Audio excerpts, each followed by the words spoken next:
Pak Yogo tidak akan pernah bosan mengingatkan kepada anak-anak semua yang soleh, yang solehah dan dirahmati oleh Allah Subhanahu wa Ta'ala untuk selalu senantiasa berdoa kepada Allah Subhanahu wa Ta'ala. Mudah-mudahan kita semua selalu diberi kemudahan, kelancaran dalam menuntut ilmu atau belajar, terutama pada mata pelajaran Al-Quran hadis ini. Dan kita berdoa kepada Allah Subhanahu wa Ta'ala, mudah-mudahan kondisi di bumi kita ini, masa pandemi ini cepat berakhir. Amin amin ya rabbal alamin.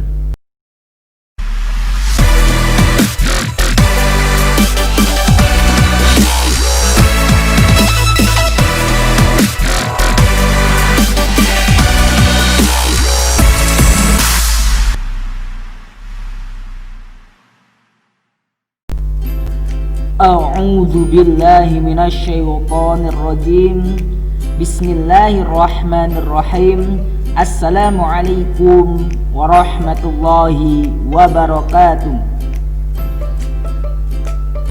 Berjumpa kembali dengan Pak Yogo pada mata pelajaran Al-Quran Hadis, yang mana pada pertemuan kali ini kita akan belajar hadis tentang kewajiban silaturahmi dan keutamaannya.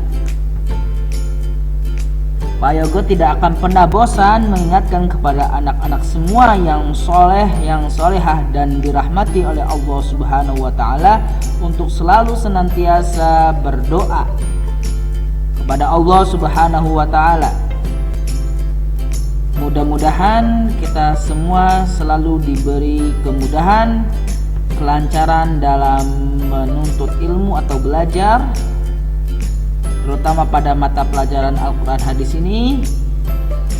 Dan kita berdoa kepada Allah Subhanahu wa Ta'ala, mudah-mudahan kondisi di bumi kita ini, masa pandemi ini cepat berakhir. Amin amin ya rabbal alamin. Baiklah, kita akan belajar hadis tentang kewajiban silaturahmi dan keutamaannya. Yang pertama, ini adalah lafaz hadis tentang kewajiban silaturahmi dan keutamaannya. Anak-anak menyimak lafaz hadis tentang kewajiban silaturahmi dan keutamaannya. Pak Yogo akan bacakan lafaz hadisnya dan anak-anak mengikuti di rumah kalian masing-masing. Diawali dengan membaca lafaz ta'awudz. A'udzu billahi minasyaitonir rajim. Bismillahirrahmanirrahim. An Anas bin Malikin radhiyallahu anhu qala Rasulullah sallallahu alaihi wasallam, man ahabba ayyub saqalahu fi rizqihi wa yunsa'alahu fi atharihi falyasil rahimahu. Muttafaqun alaihi. Ini adalah lafaz hadis tentang kewajiban silaturahmi dan keutamaannya. Lanjut ke terjemahan hadis kewajiban silaturahmi dan keutamaannya. Bapak akan bacakan artinya dan anak-anak membaca dari rumah kalian masing-masing. Dari Anas bin Malik radhiyallahu anhu. Ini ada RA, maksudnya adalah radhiyallahu anhu. Katanya Rasulullah sallallahu alaihi wasallam bersabda, barang siapa yang ingin dilapangkan rezekinya dan ditunda umurnya. Maksud ditunda umurnya yaitu ditunda ajalnya, ditunda kematiannya. ditunda waktu dicabut nyawanya oleh malaikat Israil, maka hendaklah ia menyambung silaturahmi. Hadis riwayat Bukhari dan Muslim. Nah, muttafaqun alaihi maksudnya adalah gabungan dari Bukhari dan Muslim.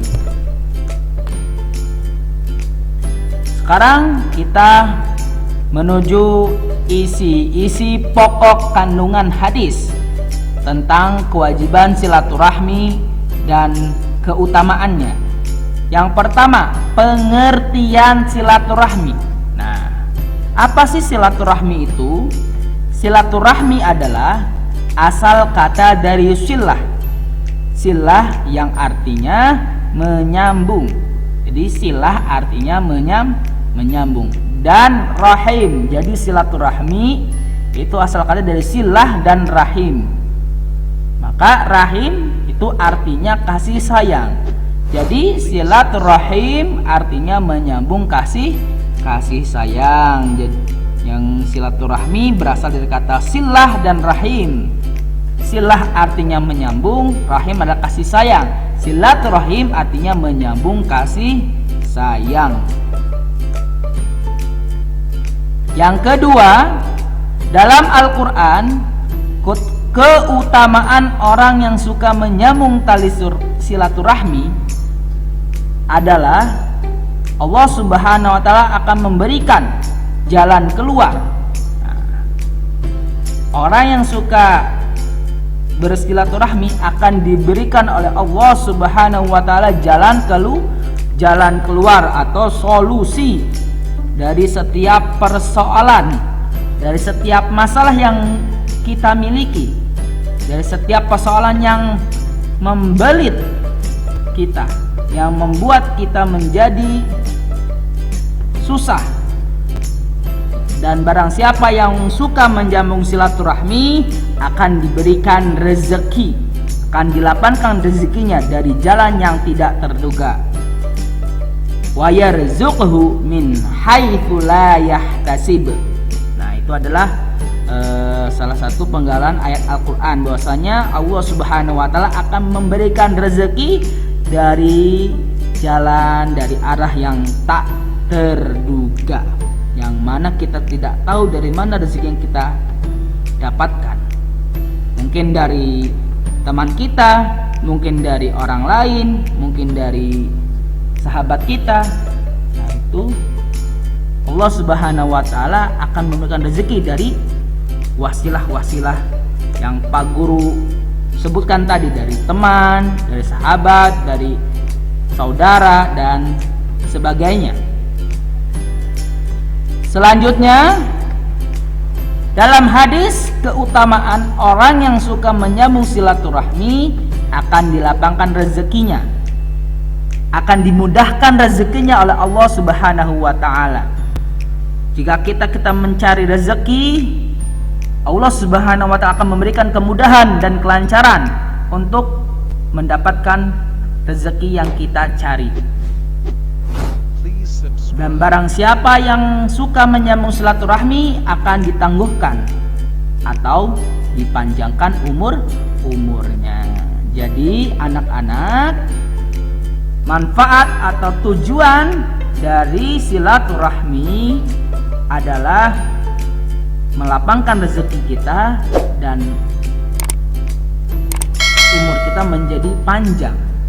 Maksud umur panjang itu adalah Allah Subhanahu wa Ta'ala memberikan waktu kesempatan kita untuk selalu senantiasa berbuat baik, selalu senantiasa kita bersedekah kepada orang yang membutuhkan, sehingga kita melakukan amal baik selama umur kita, selama hidup kita, dengan hal-hal yang baik.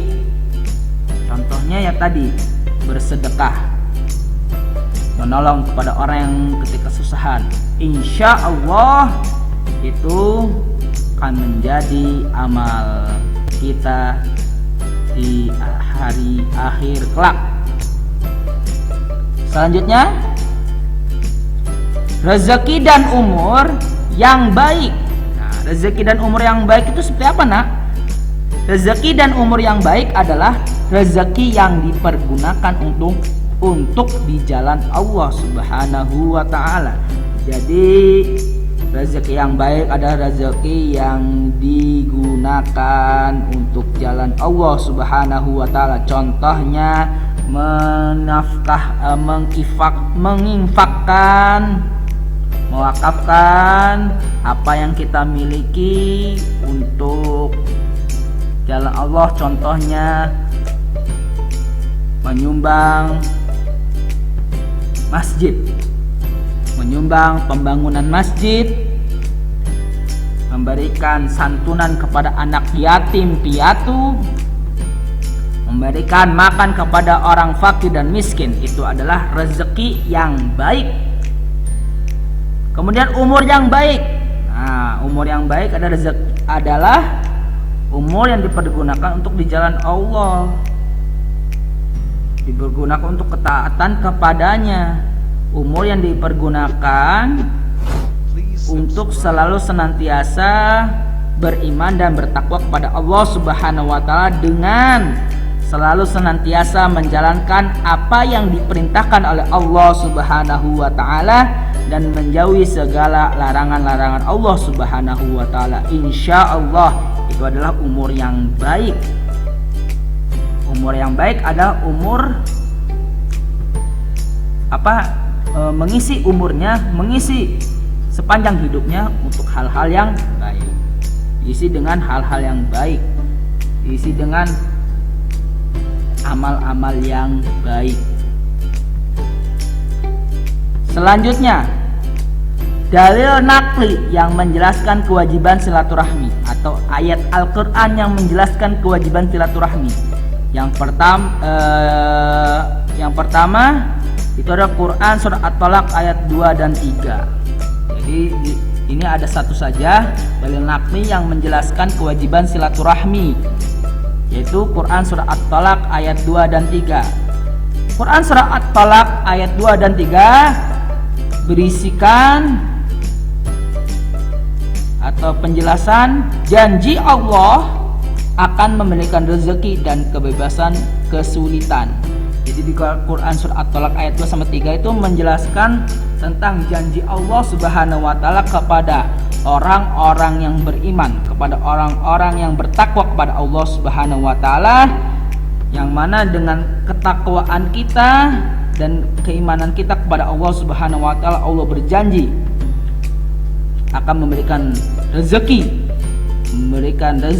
yang berkah, rezeki yang lapang, dan kita terbebas dari kesulitan. Itu adalah dalil naqli yang menjelaskan kewajiban silaturahmi.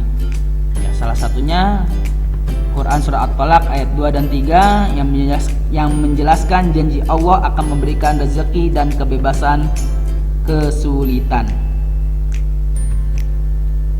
Terima kasih atas perhatiannya kepada anak-anak semuanya yang sudah menyaksikan video pembelajaran Al-Quran hadis ini dari awal sampai akhir. Apabila anak-anak yang ingin bertanya, silakan bertanya melalui kolom komentar video ini, atau bertanya di kolom komentar video ini. Atau bagi anak-anak yang ingin bertanya atau kurang jelas penjelasan hadis kewajiban silaturahmi dan keutamaannya, silahkan minta tolong kepada ayah bundanya bertanya melalui WhatsApp Japri ke Pak Yogo.